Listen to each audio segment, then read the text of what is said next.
Marcus, the Texans offense was so good last season, but it looks like they might have gotten better. What did you see out of them Sunday? One, the Joe Mixon pickup was sneaky, one of the best moves this offseason. Second, this was the 30th ranked rush team in the league. Plays on time, the things that he can do with his arm. But the run game, to me, was the most impressive. And then at the end of the game, when you had to have it, you were able to seal the game. But look, this Indianapolis Colts defense is good now. This was a challenge for you to be able to churn yards up front. I thought they did a phenomenal job.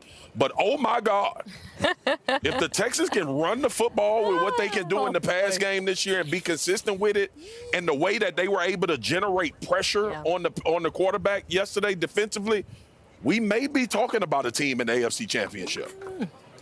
Dude, I remember 3 or 4 years ago when the Bengals ran a real offense. Part of it was the zone run scheme with Joe Mixon. And, Marcus, your point yes, Lord, is spot on. That zone scheme, and Joe's really good at it. When it comes to, you got to have patience because you never know when the hole's going to present itself, and then you got to be able to cut off 1 foot.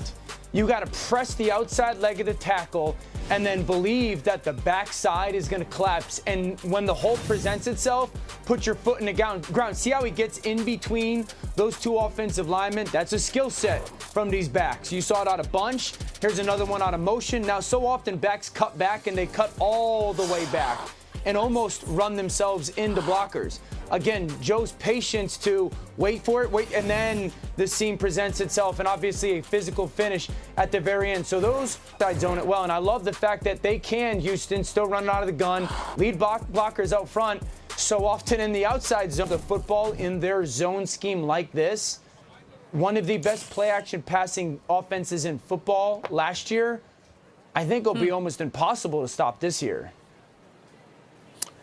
Dan, the question I have for you, I remember a few years ago we talked about Mahomes and kind of tapering down and wanting them to play in structure a little bit more. We saw C.J. Stroud do that a lot, but it was different because he used his legs quite a bit in this game. Time. Does this element of this zone scheme, how much of a difference will it make for him as a quarterback as far as processing, and can we see him make another jump from a rookie season unlike anything we saw? Yeah, great question. Totally can. Remember, last year, as remarkable as he was, it was a little bit of a facade because it was so much on third down. If they can run the football relatively efficiently, and then you build that into their early down play action, I think he could be even better than he was last year because he won't be so reliant on being essentially a superhero on third down. Yeah. So this is what I really wanted to talk about. I wholeheartedly agree with everything they said, of course. But make no mistake about it. The Colts are a really good team. I think maybe a lot of people didn't realize how good the Colts are. So if you're a Texans fan and you're like, oh man, I don't know. Obviously they played pretty well, but like 29-27 against the Colts, like we should have been better. The Colts are a good team. Shane Steichen is for real. This was a big time win. Week 1. This is a tough game, tough matchup. And I think if you see this and you're a Texans fan, you have to be thrilled, right? Joe Mixon, 30 rushes, 159 yards. Man, that's next level. That is for real. And that was one of the things that I loved, right? It was the fact that it was such a more balanced approach and not relying on C.J. Stroud. I will be such a broken record like this and say this because I am such a firm believer that when you have a great quarterback like the Mahomeses of the world, the goal is to not be like they're so great so we can just put so much on their plate. What makes them special is they have a gigantic bucket so we can just keep filling it up. That's not the way to win. That's not. We've seen that. We've seen that with plenty of quarterbacks over decades. The way to win is when you have a top-level quarterback, you do everything you can to support them and make their life easier. Getting 159 yards out of your running back was arguably the best way to do it. And that's just what's so great is that they are so threatening offensively with all of their weapons, with the passing game, with C.J. Stroud, that's going to open up the run game. A lot of times we say establish the run game to establish, it's an old cliche, right? Establish the run game to open up the pass. And it kind of works both ways. When the pass is so threatening and you have such weapons and you have such a great quarterback, it's also going to open up the run game. It's very complementary and synergistic.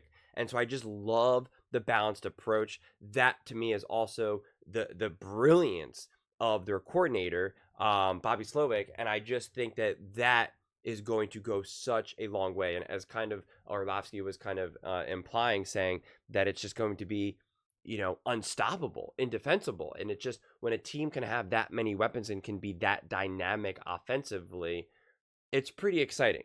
It's really exciting. And again, to be able to demonstrate that and show that week one can go a long way. It really, really can.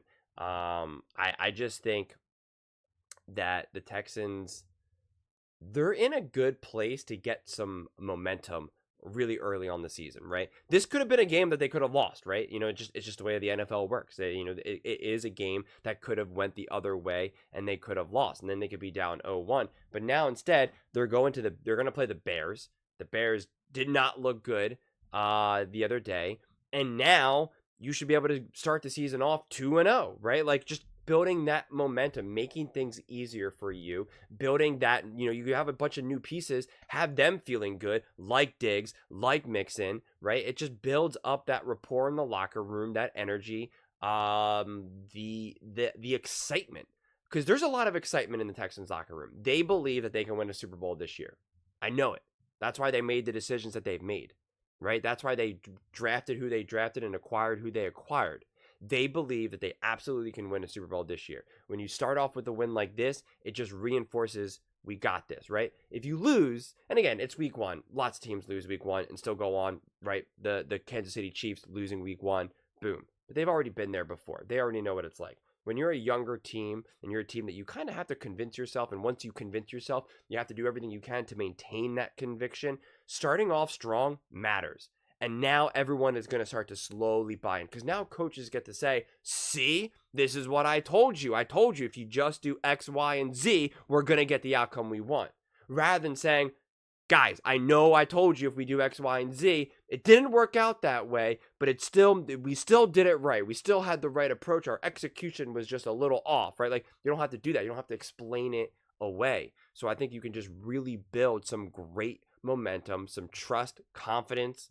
Because, when you're in the locker room and you're going through practices and you're going through all this, you're constantly having to re-inspire each other, right? When you're especially this young of a team, even someone like a CJ Stroud, who a lot of people believe in, myself included, he still has to remind everyone, I'm really great. I'm really great. I'm really great.